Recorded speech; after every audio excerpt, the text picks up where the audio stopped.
அப்புறம் எதுக்கு நீங்கள் வந்து பெண் சுதந்திரம் இதெல்லாம் பற்றி பேசணும்? அதை பேசாமல் என்ன பெண்பிள்ளைங்களாம் 6 மணிக்கு வீட்டுக்குள்ளே போங்க அப்படின்னு பேசுங்க. இதுதான் அவங்க பெரியார் சொல்லி கொடுத்தாரா? பெண்கள் வந்து ஆம்பளை மாதிரி முடி வச்சுருந்தீங்க, ஆம்பளை மாதிரி சட்டை போடுன்றீங்க. அப்புறம் வந்து என்ன நடந்துன்னா இதெல்லாம் பண்ணால் அப்புறம் நடக்க செய்யும் அப்படின்னு சொல்கிறீங்க. இதுவே நாங்கள் வந்து பெண்களை வந்து ஒழுங்காக இருக்கணும், ஒழுக்க சலகமாக இருக்கணும், அப்படிலாம் போகாதீங்க, பொட்டு வைங்க, பொம்பளை அழகாக லட்சணமாக சேலை கட்டுங்க அப்படின்னா வேறு என்ன பெண் அணிவித்தனம், பிற்போக்கு சிந்தனை இப்படின்னு எங்கே சொல்கிறீங்க?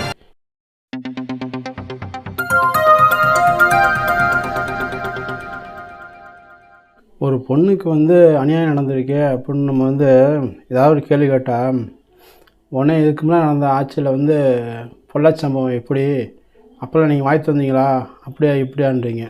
ஏன்டா டே, நீங்கள் வந்து என்னோடய சேனலில் வந்து இவன் வீடியோ எடுத்து பாருங்கடா, பழைய அந்த பொள்ளாச்சி சம்பவத்தை சம்மந்தப்பட்டப்போ உள்ள வீடியோ எடுத்து பாருங்கடா, நான் வீடியோ போட்டுக்கணும் இல்லையான்னு அப்புறமேட்டுக்கு பேசலாம் சரியா? பொள்ளாச்சி சம்பவம் சரி, மணிப்பூர் சம்பவம் சரி, எல்லாத்துக்கும் நான் வந்து குரல் கொடுத்துருக்கேன். இல்லைன்னு சொன்னால் சங்கின்னு சொல்லிட்டுருக்கீங்க. அநியாயம் யாருக்கு நடந்தால் எங்கே நடந்தாலும் நம்ம வந்து கேட்டு தான் ஆகணும். அதுதான் மனிதாபிமானம். நான் என் கட்சிக்கார செஞ்சேன் அதை கண்டுக்க மாட்டேன், உன் கட்சிக்கார செஞ்சேன் நீ கண்டுக்காத அப்படிலாம் சொல்லக்கூடாது. யார் நடந்தாலும் சொல்லி தான் பேசி தான் ஆகணும். இப்போ என் வீட்லையும் நாளைக்கு நடந்தால் அப்புறம் இதாகாதா? இப்போ எனக்கும் வராதா? என் பக்கத்தில் நடந்தால் எனக்கு அது வந்து பிரச்சனை ஆகாதா? எல்லாம் ஒன்று தான் சரியா? அந்த கட்சிக்காரன் இந்த கட்சிக்காரன்னு பார்க்காம மனிதாபிமானத்தோட பேச பழகுங்க. இப்போ ஆளுங்கட்சிக்காரங்க பார்த்திங்கன்னா முட்டு கொடுக்குறாங்க. அந்த புள்ள 8 மணிக்கு என்னத்துக்கு அங்கே போயிருக்கு, அந்த பிள்ளை அங்கே 8 மணிக்கு போகலன்னா அந்த பிரச்சனை நடந்துக்காதுல்ல அப்படின்னு சொல்கிறீங்க. சரி, இப்போ நீங்கள் தானே சமூக நீதி, சமத்துவம், பெண்கள் இது முன்னேற்றம் சொல்லி பேசுகிறீங்களா? ஏன் 8 மணி தானே ஆகுது, நைட்டு அந்த பிள்ளை 12 மணி 1 மணிக்கு அங்கே போக கிடையாதுல்ல? 10 மணிக்காக போச்சு அந்த மாதிரி சம்பவம் நடக்கிறதுக்கு? 8 மணி தானே போச்சு. 8 மணிக்கு அந்த அநியாயம் நடக்குது.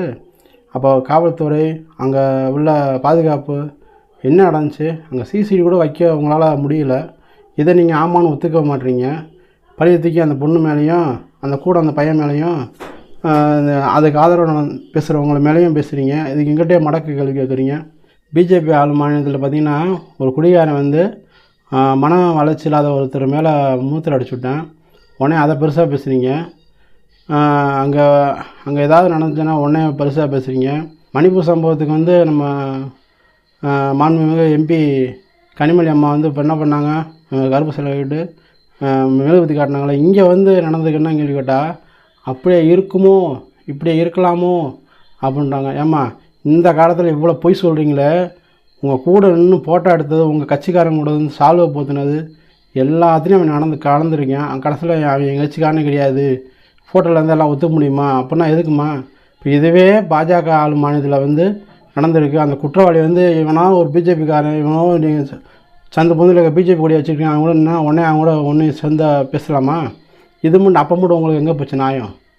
அப்போது நியாயம் எங்கே போச்சு? இதே டிஎம்கே இது ஏடிஎம்கே நேரத்தில் வந்து பொள்ளாச்சி சம்பவம் நடந்தப்போ அந்த அவன் கூட நிற்கிறேன், இவங்க கூட நிற்கிறேன் அப்படிலாம் பேசுகிறீங்க. இப்போ இதெல்லாம் வந்து இப்போ குற்றவாளி யார் கண்டுபிடிச்சிங்க, அவனுக்கு தண்டனை கொடுங்க, அந்த மேட்டரை சீக்கிரம் முடிக்க பார்க்கணும். அதை விட்டுவிட்டு அவங்க மேலே அடுத்தவங்கள பழைய பொருளே இருக்காதீங்க.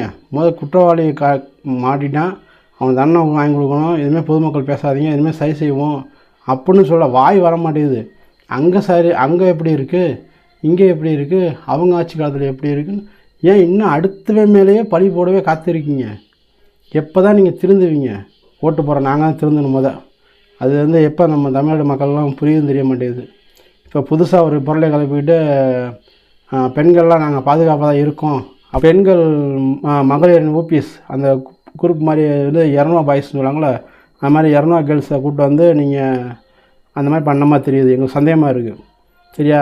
நடக்குதா? ஆமாம் நடக்குது, எங்கள் ஆட்சியில் நடக்க நாங்கள் வருத்தப்படுறோம், இதை நாங்கள் சரி செய்வோம், இனிமேல் நடக்காது அப்படின்னு அந்த சொல்கிற வார்த்தை வரமாட்டேங்குது. என்ன இனிமேலாச்சும் அந்த மாதிரி சொல்லி பழகுங்க, அநியாயத்தை தட்டி கேளுங்க.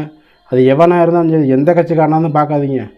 நான் பாதிக்கப்படுற ஒரு பெண்ணு, என்ன அந்நியாயத்தில் என்னத்துக்கு அந்த பொண்ணு அங்கே போயிருக்கு இங்கே போயிருக்கு, உங்களோட அமைச்சருங்களாம் பேசுகிற பேச்சில் வந்து காது கொடுத்து கேட்க முடியல. அப்புறம் எதுக்கு நீங்கள் வந்து பெண் சுதந்திரம் இதெல்லாம் பற்றி பேசணும்?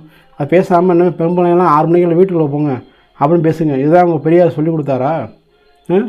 பெண்கள் வந்து ஆம்பளை மாதிரி முடி வெட்டுன்றீங்க, ஆம்பளை மாதிரி சட்டை போடுன்றீங்க, அப்புறம் வந்து இது மாதிரி நடந்துன்னா இதெல்லாம் பண்ணால் அப்புறம் நடக்க செய்யும் அப்படின்னு சொல்கிறீங்க. இதுவே நாங்கள் வந்து பெண்களை வந்து ஒழுங்காக இருங்கம்மா, ஒழுக்கம் சலகமாக இருங்கம்மா, அப்பெல்லாம் போகாதீங்க, பொட்டு வைங்க, பொம்பளை பிள்ளை அழகாக லட்சணமாக சேலை கட்டுங்க அப்படின்னு சொன்னால், இங்கே பாரு என்ன பெண் அடிமைத்தனம், பிற்போக்கு சிந்தனை இப்படின்னு எங்களை சொல்கிறீங்க.